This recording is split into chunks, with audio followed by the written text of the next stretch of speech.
Hello and good morning everyone. मेरा नाम है अजय जागलान। इजी इकोनॉमिक्स में आप सभी का एक बार फिर से स्वागत करता हूं। आशा करता हूं आप सभी सकुशल होंगे अपने घर पे। तो बच्चों, जैसा कि आप सब जानते हैं, जो कल का लेक्चर था उसमें हम लोगों ने सीखा था कि जो एग्रीगेट सप्लाई और एग्रीगेट डिमांड की जो अप्रोच है with respect to equilibrium GDP and equilibrium income, वो कैसे काम करती है। जो आज का लेक्चर होगा उसमें हम लोग जो सेकंड अप्रोच होगी, जहाँ पर हम लोग बात करेंगे सेविंग्स की और इनकम, जो हमारे पास इन्वेस्टमेंट है उसकी अप्रोच की बात करेंगे with respect to equilibrium GDP and equilibrium income.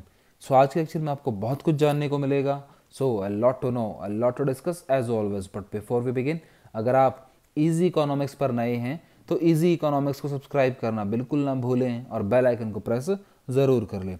तो बच्चों देखो, कहता है कि जो ये अप्रोच है आपकी सेविंग और इन्वेस्टमेंट की अप्रोच है, ये कहता है कि यहाँ पर क्या होगा, जो सेविंग्स होंगी वो इन्वेस्टमेंट के इक्वल मानते हैं हम लोग। ठीक है, अकॉर्डिंग टू दिस अप्रोच जो सेविंग और इन्वेस्टमेंट है वो दोनों इक्वल होती हैं। और ये हम लोग पहले भी डिस्कस कर चुके हैं कि ये दोनों किस चीज़ के फंक्शन होते हैं। ठीक है, एस फंक्शन कौन सा होता है आपका, सेविंग फंक्शन कौन सा होता है। कहता है सेविंग फंक्शन, कहता है वो S equal to function of Y, कि वो इनकम का कुछ पार्ट है जिसको हम लोग एक सेविंग के तौर पर इस्तेमाल करते हैं। ठीक है, वो इनकम के साथ पॉजिटिवली रिलेट करता है। जैसे जैसे हमारी इनकम इंक्रीज होगी वैसे वैसे सेविंग्स भी इंक्रीज होगी। अगर इनकम डिक्रीज होती है तो सेविंग भी डिक्रीज होती है। तो इन दोनों के बीच में यहाँ पर पॉजिटिव रिलेशनशिप है। ठीक है, आगे कहता है however at lower level of income S can be negative because at lower level of income C may be greater than Y and S become negative to the extent of C greater than Y. कहता है कि जहाँ पर कि जो income का level है, अगर जो सेविंग्स है वो नेगेटिव पॉइंट में हो जाए तो कहता है क्यों होगी नेगेटिव सेविंग्स, सेविंग्स नेगेटिव क्यों होंगी, because lower level of income, जहाँ पर इनकम कम होगी तो कंजम्पशन क्या होगी, वो इनकम से ज़्यादा हो जाएगी। ठीक है, जैसे ज़ीरो की बात की गई है, जहाँ पर ज़ीरो जो इनकम है वो ज़ीरो है और कंजम्पशन वहाँ पर ज़्यादा है। ठीक है, इनकम से ज़्यादा है तो सेविंग वहाँ पर कैसे होगी, तो सेविंग वहाँ पर नेगेटिव में चली जाएगी बच्चे। तो ये था आपके पास एस फंक्शन, और ये एक लीनियर फंक्शन भी होता है भाई। ठीक है, आगे कहता है बच्चे आपके पास जो आई फंक्शन है। आई फंक्शन कौन सा फंक्शन भाई, आई फंक्शन बच्चे हमारे पास वो वाला फंक्शन जहाँ पर हम लोग इन्वेस्टमेंट की बात करते हैं और वो एक ऑटोनोमस नेचर की होती है। मतलब इनकम का लेवल कोई भी हो, इंडिपेंडेंट होता है वो इनकम के लेवल के। ठीक है, कोई भी लेवल हो, वो हॉरिजॉन्टल स्ट्रेट लाइन होती है उसकी, मतलब shooting to the Y axis के, वाई एक्सिस की एक पैरेलली लाइन होती है। मतलब इनकम का लेवल कोई भी चेंज हो, ठीक है, इनकम का लेवल कैसा भी हो, अप्स हो डाउन हो कुछ भी हो, हमारे इन्वेस्टमेंट कॉमन रहेगी, वही सेम रहेगी। ठीक है, आगे कहता है हम लोग टेबल की हेल्प से चीज़ को समझने की कोशिश करते हैं। वो कैसे भाई, देखो यहाँ पर आप लोग देखना, एक इनकम लेवल है आपके पास 0, 20, 40, 60, 80, 100, 120 एंड 140। कंजम्पशन का लेवल भी दे रखा है। जैसे जैसे इनकम इंक्रीज हो रही है कंजम्पशन भी इंक्रीज हो रही है। सेविंग भी पहले नेगेटिव में थी, ठीक है, फिर वो नेगेटिव से ज़ीरो पर आई, फिर वो इंक्रीज होने लगी। पर इन्वेस्टमेंट जो हमारी इनकम है, सॉरी जो इन्वेस्टमेंट है वो कांस्टेंट है, उसका नेचर यहाँ पर ऑटोनोमस है, वो बिल्कुल भी चेंज नहीं कर रही। ठीक है, एक टाइम पर सेविंग्स और इन्वेस्टमेंट भी इक्वल हैं। और कहता है कि एक टाइम पर ऐसा भी वही जहाँ पर हमारी जो कंजम्पशन है, ठीक है, जो सॉरी जो जो हमारी टोटल इनकम है वो किसके इक्वल है, वो हमारी जो इनकम है उसके इक्वल हो जाएगी यहाँ पर जाके। ठीक है, अब वो पॉइंट कौन सा आएगा भाई, कहता है बच्चे देखो, आप लोग ग्राफ की हेल्प से देखना। कहता है S equal to I equal to 20 crore savings, जहाँ पर सेविंग और इन्वेस्टमेंट, यहाँ पर सिर्फ उसकी बात की गई है सेविंग्स और इन्वेस्टमेंट की, कि जिस कंडीशन में, यहाँ पर एग्रीगेट डिमांड की बात नहीं कर रहा वो, ना ही सप्लाई की बात कर रहा। ठीक है, मतलब क्या है, सिर्फ सेविंग और इन्वेस्टमेंट जहाँ पर इक्वल हो रही हैं वहाँ पर वो इक्विलिब्रियम की बात कर रहा है। और यहाँ पर जैसे मैंने यहाँ पर लाइन ड्रॉ कर रखी है भाई, जहाँ पर सेविंग भी 20 है और इन्वेस्टमेंट भी 20 है, ठीक है, वो 20 करोड़ से, तो यहाँ पर वो इक्विलिब्रियम शो करता है। अब डायग्राम की हेल्प से कैसे भाई, आप लोग देखो, यहाँ पर डायग्राम में आपको शो किया गया ग्राफिकल प्रेजेंटेशन के अंदर, सिंपली जहाँ पर हमारी जो सेविंग्स है वो नेगेटिव से इंक्रीज होती होती ज़ीरो पर आई, ज़ीरो से फिर वो पॉजिटिव की तरफ गई। ठीक है, उसके बाद जो हमारे इन्वेस्टमेंट की कर्व थी वो तो आप सब जानते हैं वाई एक्सिस के पैरेलल है ही है 20 की। जहां पर दोनों ने एक दूसरे को कट किया, जहां पर इक्वल पॉइंट पर पहुंचे, उस पॉइंट को हमने नाम दिया ई पॉइंट का, ठीक है। वो इक्विलिब्रियम का पॉइंट है और उसको हमने यहाँ पर शो कर दिया है। ये ग्राफिकल प्रेजेंटेशन थी कि जहां पर एस इक्वल टू आई की कंडीशन यहाँ पर प्रूव होती है कि सेविंग्स और इन्वेस्टमेंट की अप्रोच है वो किस प्रकार से इक्वल हो सकती है, ठीक है। अब आगे कहता है बच्चे वो आपके पास कि अगर क्या हो, व्हाट हैपन्स इफ जो सेविंग्स है वो इन्वेस्टमेंट से ज़्यादा हो जाए, कि जो सेविंग्स है वो इन्वेस्टमेंट से ज़्यादा हो जाए, उस कंडीशन में हम लोग क्या करेंगे। कहता है अगर ऐसा केस होता है तो ये सिचुएशन होता है कि जो आपका खर्चा है वो कम हुआ है थ्रू सेविंग्स के, और सेविंग्स आपकी यहाँ पर ज़्यादा हो जाएंगी, ठीक है। Rise in expenditure through investment, जब आपकी इन्वेस्टमेंट इंक्रीज हो जाएंगी, ठीक है। Accordingly aggregate expenditure in the economy would be less than what is related to buy the plan output, कि जो भी हम लोग प्लान करते हैं आउटपुट परचेज करने के लिए वो उससे कम होगा, ठीक है। सम आउटपुट रिमेन अनसोल्ड, उसके कारण क्या होगा, कुछ आउटपुट यहाँ पर रिमेन अनसोल्ड रहेगा, वो नहीं बिकेगा। Producers will have undesired stocks रह जाएंगे प्रोड्यूसर्स के पास, जिसके कारण क्या होगा, वो प्रोडक्शन में कमी करेगा अगर सेविंग ज़्यादा होगी इन्वेस्टमेंट से, ठीक है। क्योंकि वो प्रोडक्शन में कम करेगा, लोग खर्च करना कम कर देंगे, ठीक है। अगर इसके जस्ट रिवर्स सिचुएशन होती है जहाँ पर क्या हो जाए भाई, जो सेविंग्स है वो कम हो जाए, मतलब इन्वेस्टमेंट ज़्यादा हो जाए, तो उस कंडीशन में क्या होगा कि जो खर्चा है हमारा सेविंग्स पर वो कम हो जाएगा, इन्वेस्टमेंट पर एक्सपेंडिचर हमारा इंक्रीज हो जाएगा, जिसके कारण क्या होगा इकोनॉमी के अंदर के would be greater than what is required to buy the planned output, कि जो भी हम लोग परचेज करना चाहते हैं उससे ज़्यादा हम लोग परचेज करेंगे जो आउटपुट हम लोगों ने प्लान किया है बेचने के लिए, ठीक है। Higher the AD than AS, मतलब सिचुएशन यहाँ पर अराइज हो जाएगी कि डिमांड ज़्यादा है as compare to aggregate supply भाई, ठीक है। साथ में कुछ बेसिक अजम्पशंस भी हैं आपके पास यहाँ पर, ठीक है, जो इक्विलिब्रियम, जो जीडीपी की इक्विलिब्रियम होगी उससे रिलेट करते हैं। कौन से बेसिक अजम्पशन है, एक तो शॉर्ट पीरियड एनालिसिस होगा कि टाइम पीरियड बहुत छोटा होगा, एनालिसिस ये शॉर्ट टर्म टाइम पीरियड का होगा, ठीक है। और टू सेक्टर क्लोज इकोनॉमी होगी, एक तो क्लोज इकोनॉमी होगी और दूसरा वो टू सेक्टर होगी, ठीक है, एक हाउस होल्ड और एक प्रोड्यूसर सेक्टर। और तीसरा एएस इज परफेक्टली इलास्टिक, कि जो एग्रीगेट सप्लाई होगी वो परफेक्टली इलास्टिक होगी, आप उसको करंट प्राइसेस पर किसी भी लेवल तक स्ट्रेच कर सकते हैं, ठीक है। तो ये तीन बेसिक अजम्पशन आपके पास यहाँ पर रहेंगे भाई, ठीक है। आगे कहता है बच्चे वो कि शिफ्ट इन इक्विलिब्रियम, कि इक्विलिब्रियम है वो शिफ्ट कर जाए, ठीक है। वो किस कारण शिफ्ट करे, इम्पैक्ट ऑफ एडिशनल इन्वेस्टमेंट, कि जो एडिशनल इन्वेस्टमेंट हम लोगों ने की है उसके कारण इक्विलिब्रियम शिफ्ट हो जाए, मतलब यहाँ पर चेंज इन इन्वेस्टमेंट की बात की है, जबकि हम लोगों ने तो सीखा था कि इन्वेस्टमेंट हर बार सेम रहती है, कांस्टेंट रहती है, ठीक है। पर यहाँ पर देखना आप लोग कहता है कि impact of increase in investment, अगर कंडीशन आ जाए कि increase in investment causes increase in level of AD, अगर इन्वेस्टमेंट इंक्रीज होती है, सेविंग्स से ज़्यादा इन्वेस्टमेंट है, तो उसके कारण जो एडी का लेवल है वो भी इंक्रीज कर जाएगा, ठीक है। ग्राफिकल प्रेजेंटेशन आप लोग देखना है यहाँ पर, वाई एक्सिस पर आपके पास यहाँ पर एडी और एएस है और एक्स एक्सिस पर आपके पास यहाँ पर इनकम है, ठीक है। 45 का एंगल हम लोग सब जानते हैं कि जो इनकम है और या एग्रीगेट सप्लाई है उसका एक 45 का एंगल ही बनता है हर बार, वो हम लोगों ने यहाँ पर ड्रॉ कर दिया है। और वैसे ही हम लोग AD1 और AD2, जहाँ पर हम जो ए पॉइंट है वो तो शो करता है आपको जो आपकी एक्चुअल एग्रीगेट डिमांड है। अगर इन्वेस्टमेंट इंक्रीज कर रही है, और हम सब जानते हैं एडी किसके इक्वल होता है, कंजम्पशन प्लस इन्वेस्टमेंट के, अगर उस कंजम्पशन, वो तो है कंजम्पशन कांस्टेंट, ठीक है, कंजम्पशन में कुछ चेंज नहीं हुआ, जो प्लस आई था ना उस आई में कुछ चेंज हुआ है वहां पर, उसके कारण क्या होगा, जो टोटल एडी है उस पर भी असर पड़ेगा और वो एडी भी शिफ्ट कर जाएगी, ठीक है। उसको हम लोग AD1 का नाम देंगे, जिसके अंदर क्या है, जो C प्लस आई है तो वो पहले से ही, प्लस जो इन्वेस्टमेंट में चेंज हुआ है वो और ऐड हो जाएगा, और वो जो पॉइंट है इक्विलिब्रियम का वो शिफ्ट कर जाएगा A to B हमारा, ठीक है। अब जितना यहाँ पर चेंज हुआ है, ठीक है, जितना हमारा यहाँ पर चेंज हुआ है वो हमारे जो इक्विलिब्रियम लेवल है उसको शिफ्ट कर देगा, कारण सिर्फ क्या है वहाँ पर एडिशनल इन्वेस्टमेंट। अब वो एडिशनल इन्वेस्टमेंट के पीछे क्या कारण आता है ऐसा भाई, जिसके कारण इन्वेस्टमेंट इंक्रीज होती है, कहता है उसके पीछे सबसे बड़ा कारण है भाई हमारे पास कि additional investment has multiplier effect, कि वहाँ पर उसके पीछे काम करता है मल्टीप्लायर इफेक्ट। मल्टीप्लायर का मतलब क्या है, कुछ चीज़ें अपने आप इंक्रीज होती हैं, मल्टीप्लाई होती हैं। अब वो मल्टीप्लाई कैसे होती हैं, वो एडिशनल इन्वेस्टमेंट इंक्रीज कैसे हो रही है भाई, वो आप लोग जानना भाई। कहता है उसके लिए हमें जानना पड़ेगा investment multiplier and it's mechanism, कि जो इन्वेस्टमेंट का मल्टीप्लायर मैकेनिज्म है वो किस प्रकार से काम करता है, कि इन्वेस्टमेंट मल्टीप्लाई कैसे होती है। ठीक है, हमें वो जानना है यहाँ पर।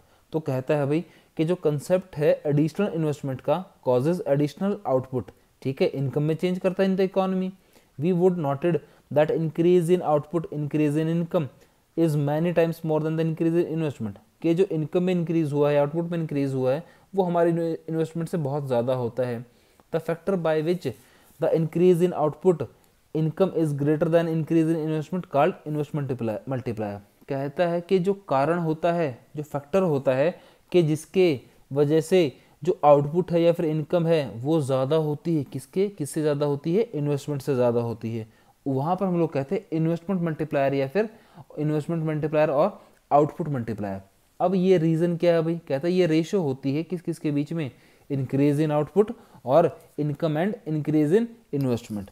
ठीक है, इन दोनों के बीच में एक रेशो होती है। ठीक है, पर हम निकालते कैसे हैं इसको, कहता है हम लोग डिनोट करते हैं मल्टीप्लायर को विद के के साथ हम इन्वेस्टमेंट मल्टीप्लायर या फिर मल्टीप्लायर को डिनोट करते हैं। और इन्वेस्टमेंट मल्टीप्लायर को हम लोग निकालते कैसे हैं, change in income divide by change in investment, delta Y divide by delta I. ठीक है, वाई का मतलब यहाँ पर इनकम भी है और आउटपुट भी है भाई। ठीक है, और आप लोग एक इलस्ट्रेशन की हेल्प से देखना, यहाँ पर कहता है अगर इनकम है आपकी 15 करोड़ रुपए, ठीक है, कोई इन्वेस्टमेंट है वो इंक्रीज है 15 करोड़ से इंक्रीज हुई है, as the consequence income increase by 60 crore. भाई 15 करोड़ की इन्वेस्टमेंट इंक्रीज हुई है जिसकी वजह से क्या हुआ, आपकी इनकम 60 करोड़ इंक्रीज हो गई है। ठीक है, तो हम लोगों को क्या क्या निकालना है यहाँ पर, इनकम पहले कुछ और थी, अब उसमें 60 करोड़ इंक्रीज हुई है। ठीक है, तो delta Y divide by delta I, investment में कितना चेंज हुआ, 15 करोड़ का चेंज हुआ है, तो delta Y divide by delta I, तो कहता है मल्टीप्लायर हमारा यहाँ पर है 4। ठीक है, तो के इक्वल टू 4। अब कहता है भाई हमारे पास लास्ट में के जो रिलेशनशिप है यहाँ पर, कहता है कि रिलेशनशिप है मल्टीप्लायर और एमपीसी का, जो मार्जिनल प्रोपेंसिटी टू कंज्यूम है, इनके बीच में क्या रिलेशनशिप होता है, कि मल्टीप्लायर और marginal propensity to consume MPC के बीच में रिलेशनशिप क्या होता है। कहता है यहाँ पर एक डायरेक्ट रिलेशनशिप होता है मल्टीप्लायर और एमपीसी के बीच में। हायर द वैल्यू है एमपीसी, जितनी ज़्यादा वैल्यू होगी एमपीसी की तो मल्टीप्लायर भी हमारा उतना ही ज़्यादा होगा, और वाइस वर्सा जितनी कम वैल्यू होगी एमपीसी की मल्टीप्लायर भी उतना कम होगा। अब एमपीसी क्या, मार्जिनल प्रोपेंसिटी टू कंज्यूम, के एक इंसान कितना प्लान करता है कंज्यूम करने के लिए। ठीक है, हम लोग निकालेंगे कैसे, कहता है उसके लिए निकालने का हमारे पास एक सिंपल सा फॉर्मूला है, multiplier is often estimated with reference to MPC. हम मल्टीप्लायर को एमपीसी के रेफरेंस की हेल्प से भी निकालते हैं, कैसे, K equal to 1 divide by 1 minus MPC. ठीक है, जैसे हम लोगों ने K equal to delta Y divide by delta I निकाला था ना, यहाँ पर हम लोग निकाल सकते हैं उसी चीज़ को, मल्टीप्लायर को कैसे, 1 डिवाइड बाई 1 माइनस एमपीसी। वही इलस्ट्रेशन है, आप लोग देख रहे हैं उसको, इलस्ट्रेशन में क्या कहता है, जैसे एमपीसी आपके पास 0.5, ठीक है, और आपके पास इफ़ एमपीसी इज 0.8, दो कंडीशन है, जहाँ पर आपके पास एमपीसी 0.8 भी है, तो आप लोग कैसे निकाल लेंगे, K equal to 1 divide by 1 minus 0.5, तो 1 डिवाइड बाई 0.5, तो आंसर हमारे पास 2 आ जाएगा। ठीक है, पॉइंट का जो ऊपर है वो चला जाएगा एक, तो 10 डिवाइड बाई 5 आ जाएगा। सेम केस अगर एमपीसी 0.8 है तो वहाँ पर हमारे पास 1 डिवाइड बाई 0.2, आंसर हमारा 5 आ जाएगा। तो increase in MPC implies increase in value of multiplier. तो आपके लिए सामने मैंने यहाँ पर 0.5 और 0.8 दो एग्जाम्पल दिए हैं, जिसकी हेल्प से आप लोगों ने समझा कि इन्वेस्टमेंट मल्टीप्लायर अगर इंक्रीज होता है तो हमारा जो मल्टीप्लायर है वो भी इंक्रीज होता है अगर एमपीसी इंक्रीज होता है। ठीक है, आगे कहता है बच्चे वो कि ये चीज़ें वर्क कैसे करती हैं, हाउ डज इट वर्क, कि जो हम लोगों ने पॉइंट माना है 1 डिवाइड बाई 1 माइनस एमपीसी, उसको हम लोग इक्वल कैसे मानते हैं, किस चीज़ के इक्वल भाई, जो हमारे पास delta Y divide by delta I था। तो भाई फॉर्मूला सिंपल सा है, K equal to delta Y divide by delta I, और हम लोगों को पता है वाई किसके इक्वल होता है, सी प्लस आई। ठीक है, तो हम लोग डेल्टा वाई को भी कैसे डिनोट कर सकते हैं, delta C plus delta I, ठीक है। और डेल्टा आई को कैसे, delta Y minus delta C, ठीक है। तो हम लोग क्या किया यहाँ पर, delta Y divide by delta Y minus delta C, ठीक है। हम लोगों ने ये लिख लिया, आई की वहाँ पर तो ऊपर तो सिर्फ डेल्टा वाई रखा, जो नीचे की वैल्यू थी ना आई की वैल्यू उसमें चेंज कर दिया, ठीक है। अब क्या हुआ यहाँ पर, हमने क्या किया कि drawing dividing right hand side by the equation delta Y. अब जो राइट हैंड साइड की इक्वेशन थी ना उसको हम लोगों ने डेल्टा वाई से डिवाइड कर दिया। अब हर जगह से हम लोगों ने डेल्टा वाई से डिवाइड किया है, जिसकी वजह से आंसर क्या आया हमारा, one divide by one minus delta C divide by delta Y. और एमपीसी हम लोग कैसे निकालते हैं, एमपीसी निकालने का तो फॉर्मूला यही होता है, delta C divide by delta Y, और इसलिए हम लोगों ने वहाँ पर लिखा है वन माइनस एमपीसी, और यही हमारा फॉर्मूला बना है। और कहता है हम लोग इस फॉर्मूले को भी चेंज कर सकते हैं, हमें पता है वन एमपीसी प्लस एमपीएस किसके इक्वल होता है, वन के इक्वल होता है, और एमपीसी की वैल्यू क्या, एमपीएस की वैल्यू क्या, वन माइनस एमपीसी।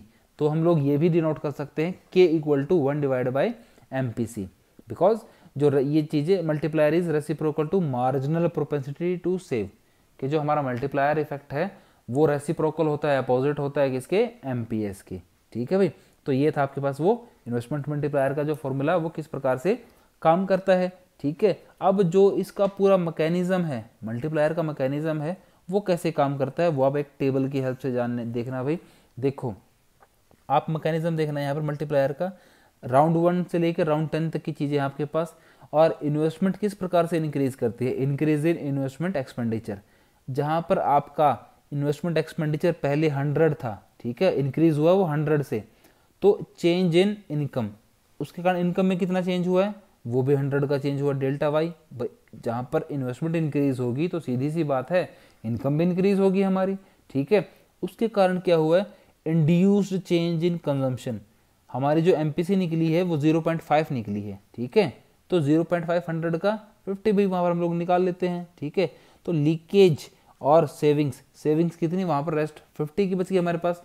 आगे जहाँ पर इन्वेस्टमेंट इंक्रीज फिर से उतने का हुआ है, ठीक है। फिर से अब जो बाकी बच गया हमारे पास, लीकेज हुआ सेविंग्स के तौर पे, उसी को हम लोग इन्वेस्ट कर रहे हैं आगे, फिर 50 को इन्वेस्ट किया है, फिर से 25 हाफ बचा है। सेम केस हम लोग जब तक जो हमारे पास सेविंग्स बचती रहेगी, लीकेज होती रहेगी, उसको हम लोग सेव करते रहेंगे, और ये हमारे पास जो हमारा मैकेनिज्म है इसी अकॉर्डिंग काम करता रहेगा। और हम लोगों ने यहाँ पर एक अजम्पशन मानी है कि जो एमपीसी है हमारी वो कितनी है, 0.5 है। अब जहाँ पर भी हमारे पास टोटल इन्वेस्टमेंट है 1 डिवाइड बाई 1 माइनस एमपीसी, हम लोग मल्टीप्लायर निकाल रहे हैं, वहाँ पर 1 की वैल्यू क्या थी हमारे पास, 1 divide by 1 minus MPC, MPC की थी यहाँ कितनी थी यहाँ पर हमारे पास 0.5, तो आंसर हमारे पास 2 आएगा मल्टीप्लायर का।